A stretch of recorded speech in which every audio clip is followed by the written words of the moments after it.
ماشاءاللہ ناظرین، آپ نے قرآن کریم کی تلاوت سماعت فرمائی، ترجمہ سماعت فرمایا۔ سعادت کے اس سفر میں ہمارے تمام ناظرین شریک سفر رہے۔ اللہ تعالیٰ اس سعادت کو ہمارے لیے جاری و ساری فرمائے اور اس میں مزید برکتیں عطا فرمائے۔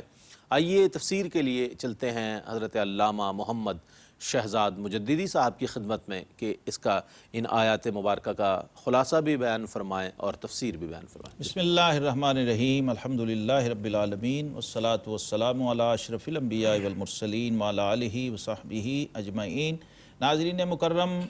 سورہ النساء چوتھا پارہ اور آغاز ہو رہا ہے یا ایھا الناس، انسانوں سے خطاب فرمایا جا رہا ہے۔ اے لوگو، اپنے رب سے ڈرو جس نے تمہیں ایک جان سے پیدا کیا اور اسی میں سے اس کا جوڑا بنایا۔ اب انسانی جو نسل ہے اور بنی نوع انسان ہیں، ان کے آغاز کی طرف قرآن نے بہت بلیغ اشارہ فرمایا ہے، اور اس کے اندر ایک بہت اہم چھپی ہوئی چیز یہ ہے کہ ہر انسان کو اس کی اصل کی طرف متوجہ کیا ہے قرآن نے۔ یعنی سادہ لفظوں میں ہم کہہ سکتے ہیں کہ اولاد کو ان کے باپ کا تعارف کروایا۔ جیسے یہ اصول و ضابطہ ہے کہ ہر بیٹے کو پتہ ہونا چاہیے کہ میرا باپ کون ہے، اور جب یہ مرکزیت اور یہ اصلیت انسان پر کھل جائے کہ میں آدم زاد ہوں، اولاد آدم ہوں، آدم علیہ السلام کا بیٹا ہوں، ایک ہی وجود سے پیدا ہونے والے ہیں ہم تمام انسان، تو دیکھیے کیسی ایکتا، کیسی یکجہتی، کیسا ایک احساس تعلق پیدا ہوتا ہے۔ یہ اسلامی تعلیمات کی اہم ترین روح ہے، اور یہ خاصہ بھی صرف اسلام کا ہے۔ اس وقت روئے زمین پر کوئی اور نظام ایسا موجود نہیں ہے جو انسانوں کو ایک ایسی اکائی میں اور ایک ایسی تسبیح میں پرو رہا ہے جہاں ابھی کوئی مذہب نہیں، کوئی مسلک نہیں، کوئی رنگ نہیں، کوئی نسل نہیں، کوئی نسب نہیں، کوئی زبان نہیں۔ اے لوگو، اس رب سے ڈرو جس نے تمہیں ایک جان سے پیدا کیا، یعنی سیدنا آدم علیہ السلام سے پیدا کیا، اور پھر وَخَلَقَ مِنْهَا زَوْجَهَا، اسی ایک جان سے پھر ان کا جوڑا پیدا کیا، یعنی سیدہ حوا سلام اللہ علیہا جو تمام انسانوں کی ماں ہیں۔ اب یہاں ایک نقطہ ہے سمجھنے والا، آپ بھی توجہ فرمائیں ہمتن گوش کہ عورت مرد سے پیدا ہوئی ہے۔ اب یہاں پر جب انسانی فیملی کا آغاز ہو رہا ہے، پوری انسانیت بنی نوع انسان کی ابتدا ہو رہی ہے، تو وہ مرد سے ہے، یعنی باپ سے۔ تو اب اصل باپ ہوا۔ جب ہم اصلیت انسانی کی بات کرتے ہیں، نوع انسانی کی بات کرتے ہیں، نسل انسانی کی بات کرتے ہیں، تو وہاں اصل وجود جو ہے وہ باپ کا ہے۔ ہمارے ہاں عمومی رویہ ہے معاشرت میں کہ ماں کی بہت اہمیت ہے، ماں کی بہت شان ہے، اسلام نے بھی ماں کو 3 درجے فضیلت عطا فرمائی ہے، اس میں کوئی شک نہیں، لیکن اصلیت اور مرکزیت کے حوالے سے آج ہمیں دیکھنا ہے کہ فیملی کا جو سربراہ ہے وہ باپ ہے، اوپر سے یہی نظام چلا آ رہا ہے۔ تو اس لیے جو باپ کی شان ہے، باپ کی عظمت ہے، اس کو ہمیں فراموش نہیں کرنا چاہیے۔ اور آج تو یہاں قرآن تو یا ایھا الناس کہہ کے مخاطب ہے، روئے زمین کے ہر انسان کو یہ دعوت پیش کی جا رہی ہے۔ اور خطبہ حجۃ الوداع میں بھی آپ غور فرمائیں تو نبی کریم صلی اللہ تعالیٰ علیہ وسلم نے اسی مضمون کو اپنے انداز سے بیان کیا تھا، اور اسی آیت کی روح بیان فرما دی تھی کہ اے لوگو، کلکم من آدم و آدم من تراب، تم سب آدم سے ہو اور آدم مٹی سے تھے۔ اب اس سے بھی اگلی اصل بیان فرما، واہ واہ، تمہارا وجود آدم سے ہے اور آدم کا وجود مٹی سے ہے۔ ان کو خلق الانسان من صلصال کالفخار، اللہ ہم نے انسان کو کھنکتی ہوئی مٹی سے پیدا کیا۔ پھر آگے وہاں سے سلسلہ چل رہا ہے، وَبَثَّ مِنْهُمَا رِجَالًا كَثِيرًا وَالنِّسَاءَ، پھر آگے عورتیں، مرد اور بچے۔ اس وقت جو سلسلہ چلا تو ایک ہی وقت میں، یعنی ایک ہی حمل سے ایک بچہ اور ایک بچی، ایک لڑکا اور ایک لڑکی پیدا ہوتے تھے 6 ماہ کے حمل میں، اور 1 سال میں 4 بچے پیدا ہو رہے تھے۔ اور پھر شادیوں کا سلسلہ بھی پہلی روایتوں کے مطابق چلتا تھا کہ جو پہلے بیٹا پیدا ہوا، بعد والی بیٹی کے ساتھ اس کی شادی چلتی تھی، اور وہیں سے وہ حابیل اور قابیل والا سلسلہ بھی چلا جس کا ذکر قرآن پاک کے اندر موجود ہے۔ اور پھر ازدواجی امور، چونکہ سورہ نساء ہے، آپ جانتے ہیں خواتین کے حوالے سے یہ بہت اہم نقطہ ہے کہ قرآن میں کوئی سورت سورہ رجال نہیں ہے۔ جی یہ جو ایک ڈھکوسلا ہے نا لوگوں کے اندر کہ یہ میل ڈومینیٹنگ سوسائٹی، دیکھیے قرآن نے سورہ نساء دی ہے، سورہ رجال نہیں دی۔ قرآن نے عورت کی کیسی شان، کیسی عظمت اور کیسی عفت اس کو ملحوظ رکھا ہے، اور کیسا اس کو پرومیننٹ کیا ہے، اس کی حرمت کو۔ اور یہ پوری تاریخ انسانی میں صرف اسلام کا کمال ہے کہ عورت کا ماں ہونا، عورت کا بیٹی ہونا، عورت کا بہن ہونا، عورت کا بیوی ہونا، الگ الگ سے ہر منصب کو، ہر مرتبے کو، ہر مقام کو متعین کیا ہے اور اس کی حدود اور قیود بیان کی۔ اب ازدواجی امور بھی سورہ نساء چونکہ احکام القرآن کا ایک بہت بڑا ماخذ ہے تو یہاں بھی کثرت سے بیان ہوئے۔ عائلی مسائل، ازدواجی مسائل، اس کو قرآن نے، شریعت اسلامی نے بہت اہمیت سے ڈسکس کیا ہے۔ آج بہت کمی ہے ہمارے ہاں جو نکاح و طلاق سے متعلق مسائل ہیں وہ ممبر پر، محراب پر موضوع بحث نہیں بنتے، جس کی وجہ سے عامت الناس اس سے بے بہرہ ہیں۔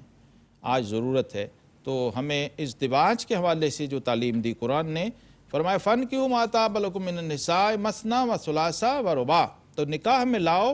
جو عورتیں تمہیں خوش آئیں، 2 3 اور 4 یعنی 4 کی حد قرآن نے بیان کر دی۔ 2 سے شروع کیا، پھر 3، پھر 4، یہ آخری حد ہے ایک عام آدمی کے لیے، ایک عام مسلمان کے لیے۔ لیکن فَإِنْ خِفْتُمْ أَلَّا تَعْدِلُوا فَوَاحِدَةً، اس کو مشروط کر دیا ہے عدل کے ساتھ۔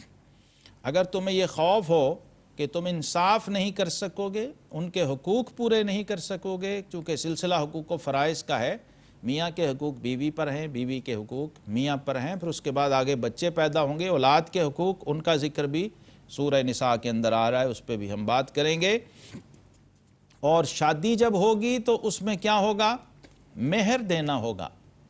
مہر کی ادائیگی، یہ بھی بہت اہمیت کی حامل چیز ہے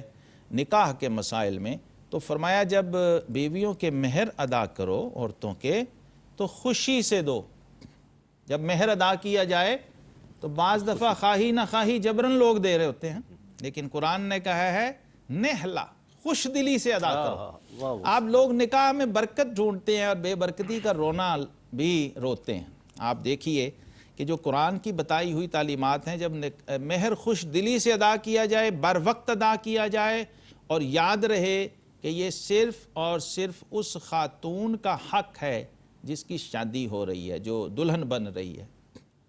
یہ ذاتی حق ہے اس خاتون کا، یہ اس کو دیا جائے گا۔ فرمایا ہاں یہ اختیار، اتھارٹی اس بیوی کے پاس ہے، اگر وہ خوش دلی سے مہر میں سے اپنے شوہر کو کچھ دینا چاہیں تو دے سکتی ہے، معاف کرنا چاہے تو معاف بھی کر سکتی ہے، اور شوہر اس کو استعمال بھی کر سکتا۔ یہاں پر مرد اور عورت کے حوالے سے بھی جو قرآن نے تعیین فرمائی اس کا ذکر بھی سورہ نساء آیت نمبر 7 کے اندر آ گیا۔ لِلرِّجَالِ نَصِیبٌ مِّمَّا تَرَکَ الْوَالِدَانِ وَالْأَقْرَبُونَ وَلِلنِّسَاءِ نَصِیبٌ مِّمَّا تَرَکَ الْوَالِدَانِ، یعنی مردوں کے لیے بھی حصہ ہے وراثت کے اندر جو ان کے ماں باپ چھوڑ گئے، اور عورتوں کے لیے بھی حصہ ہے وراثت کے اندر، اور پھر اسی طرح ماں باپ اور قرابت والے اور ترکہ جو ہے، یہ جو بھی انہوں نے چھوڑی ہے پراپرٹی یا جائیداد، وہ مرد اور عورت، بیٹے اور بیٹی، اور پھر اس کے بعد درجہ بدرجہ جو عزیز و اقارب و رشتہ دار ہیں، ان کی ریشو کو قرآن پاک نے بہت ہی اہمیت کے ساتھ بیان کر دیا ہے، اور نظام وراثت کے حوالے سے بہت ہی شدت سے کام لیا۔ کسی طرح کا اس کے اندر کوئی کمپرومائز نہیں کیا ہے، کسی طرح کی کوئی رعایت نہیں کی ہے، اور کسی کا حق دوسرے کو مارنے کی نہ اجازت دی ہے نہ اس کا موقع فراہم کیا، پہلے سے طے کر دیا۔ وراثت میں یاد رکھنے کی بات یہ ہے کہ نبی کریم علیہ السلام نے فرمایا لا وصیۃ لوارث، لوگ پوچھتے ہیں کہ اس کا کیا حصہ ہے، تو یاد رکھیں یہ حصے اللہ نے بانٹ دیے ہوئے ہیں، سبحان اللہ۔ اب نہ کوئی اس میں کمی کر سکتا ہے نہ بیشی کر سکتا، اپنی مرضی سے میں اس کو اتنا دے دوں، یہ نہیں ہے، جو پہلے سے طے ہے کہ 2 حصے بیٹے کے ہوں گے، 1 حصہ بیٹی کا ہوگا۔ اسی اصول اور فارمولے سے وہ وراثت آگے تقسیم ہوگی، اور اگر ایسا نہیں ہے تو پھر دوسری صورتیں شریعت مطہرہ نے بیان فرما دی۔ ایک اور بہت اہم بات اسی سورہ نساء کے اندر آئی، سورہ نساء نمبر 11 میں، یوصیکم اللہ فی اولادکم، فرمایا تمہارا رب تمہیں تمہاری اولاد کے بارے میں بھی حکم دیتا ہے اور وصیت فرما۔ آج والدین کے حقوق بہت بیان کیے جاتے ہیں لیکن اولاد کے حقوق کی بات نہیں ہوتی۔ تو ہماری شریعت میں یاد رہے اولاد کے حقوق بھی بڑی اہمیت سے بیان کیے گئے، اور اس میں آپ دیکھیے ہمارے فقہا لکھتے ہیں کہ والدین کے حقوق کا اطلاق تب ہوتا ہے جب اولاد بالغ ہو جائے، بالکل، اور اولاد کے حقوق کا اطلاق اولاد کی پیدائش سے پہلے ہی ہو جاتا۔ واہ واہ واہ واہ، کیا بات، کیا بات، سبحان۔ دیکھیے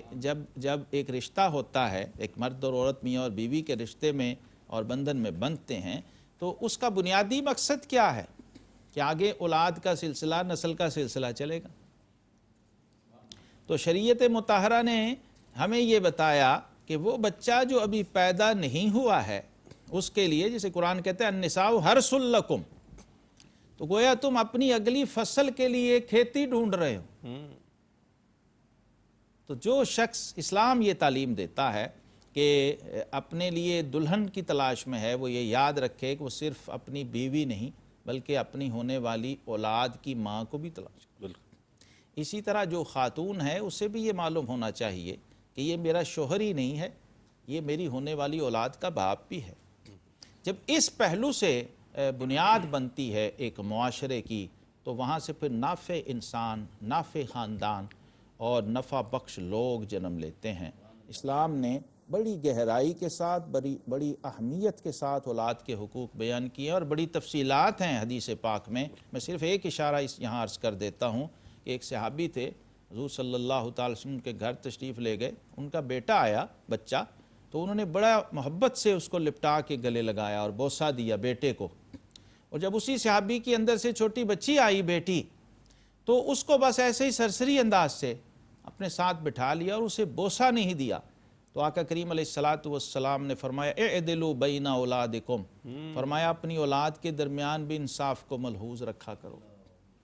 یہ ہرگز جائز نہیں ہے کہ ایک بچے کے سامنے دوسرے بچے کو زیادہ پیار کیا جائے، یہ بھی اس کی حق تلفی ہے، اور پھر بیٹے کو بیٹی پر ترجیح دی جائے۔ اولاد ہونے میں وہ دونوں برابر ہیں، وہ لیگل حق اور اتھارٹی الگ سے ہے، لیکن اولاد ہونے کے ناطے، بلکہ آقا کریم علیہ السلام نے سنت بنایا کہ بیٹی کے ساتھ بیٹے کی نسبت ذرا تھوڑا زیادہ شفقت فرمائے۔ سبحان اللہ، سبحان اللہ۔ اور فوراً ان صحابی کی تعلیم فرمائی اور ان کے ذریعے اپنی امت کی تعلیم فرمائی کہ تم نے بچی کو اسی طرح سے شفقت اور پیار سے اپنی آغوش میں کیوں نہیں لیا جس طرح بیٹے کو لیا ہے، کہیں اس کا دل نہ دکھ جائے۔ اسی طرح حضرت نعمان بن بشیر رضی اللہ عنہ کی روایت بخاری میں بڑی مشہور ہے، بہت پیارے تھے، بہت لاڈلے تھے،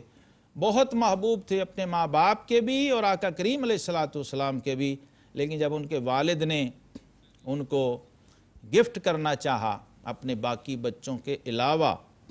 صرف ایک بیٹے کو، تو آقا کریم علیہ السلام نے فرمایا کہ میں ظلم کا شریک نہیں بن سکتا، ظلم کے اندر شامل نہیں ہو سکتا۔ اسی طرح عورتوں کے حوالے سے ایک اور رویہ ہے، اگر کہیں کسی عورت سے بدکاری کا ارتکاب ہو جائے اور زنا کر بیٹھے تو اس پر بھی شریعت مطہرہ نے جو لیگل اور قانونی حدود اور قیود ہیں اس کا تعین فرمایا ہے۔ حدود کے حوالے سے تعزیرات اور حدود دونوں کا تعین کیا، فرمایا اگر کسی عورت پر ایسا الزام لگ جائے جو بدکاری پر مبنی ہو تو پھر کیا ہے، پھر اپنے میں سے 4 مردوں کی گواہی لو، اگر وہ گواہی دے دیں تو پھر ان عورتوں کو گھر میں بند رکھو، یعنی ان کو محبوس کر دیا جائے، اور زنا کی حد اگر ثابت ہو جائے، جرم ثابت ہو جائے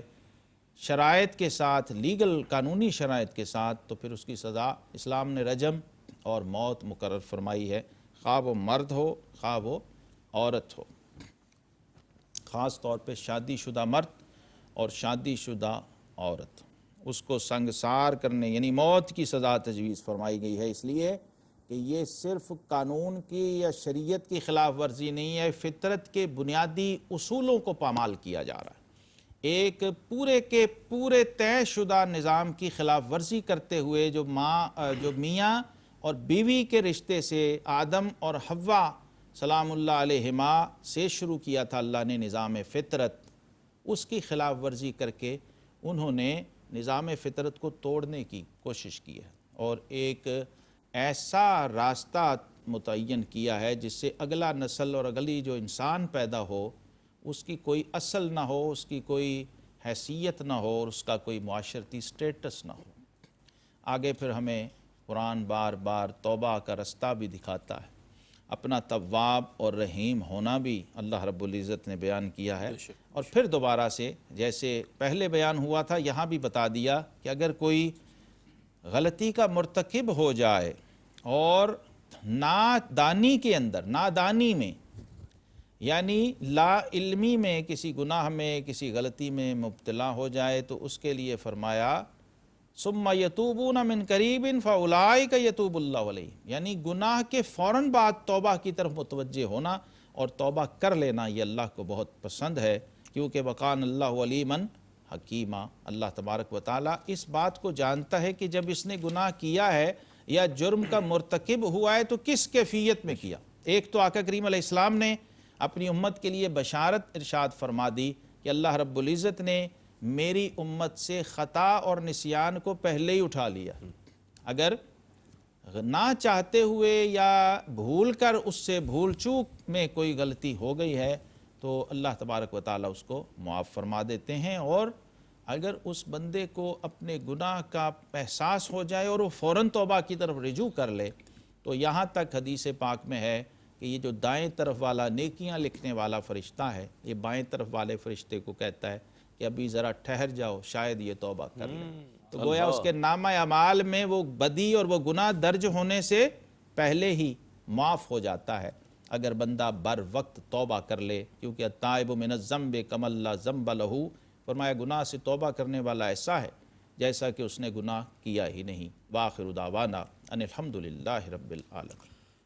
سبحان اللہ، جزاک اللہ۔ ناظرین محترم، آج الحمدللہ چوتھا پارہ اپنے اختتام کو پہنچا، سورہ نساء جاری ہے اور آج آیت 1 تا آیت 23 کی تلاوت، ترجمہ اور تفسیر الحمدللہ آج پیش کی گئی۔ اللہ تعالیٰ سے دعا ہے کہ اللہ تعالیٰ ہمیں توبہ کرنے کی توفیق عطا فرمائے اور ان لوگوں میں شامل